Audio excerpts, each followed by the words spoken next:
ایک اور نماز جس کے بارے میں سوال کیا گیا تھا وہی صلاۃ حاجت، کہ اس کا ذکر نہیں آیا.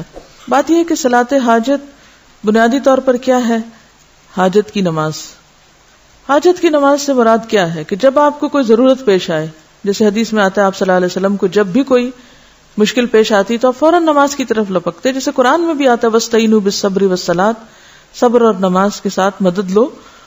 تو اس میں آپ جا کے 2 رکعت نفل پڑھ کے اللہ سے دعا کر لیں، یہی صلاۃ حاجت ہے. وہ جو دعا ہے اس کے بارے میں بعض لوگوں کا خیال ہے کہ اس کی سند ضعیف ہے، لیکن بحیثیت دعا کے، یعنی بحیثیت دعا اس میں کوئی کمی بیشی نہیں ہے. اگر آپ یہ نہ سمجھیں کہ یہ نبی صلی اللہ علیہ وسلم سے ثابت ہے، اور ویسے دعاؤں میں بحیثیت دعا کے اس کو پڑھ لیں جیسے آپ اپنی اردو پنجابی کی دعائیں مانگتے ہیں، تو اس طرح تو کوئی حرج نہیں.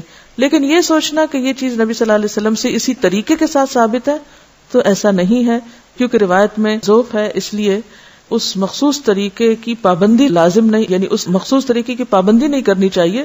لیکن 2 رکعت نماز پڑھنے سے کوئی چیز آپ کو نہیں روکتی. آپ کو جب بھی کوئی حاجت ہو آپ اس وقت 2 رکعت نماز پڑھ سکتے ہیں، یہی صلاۃ حاجت ہے. ٹھیک ہے.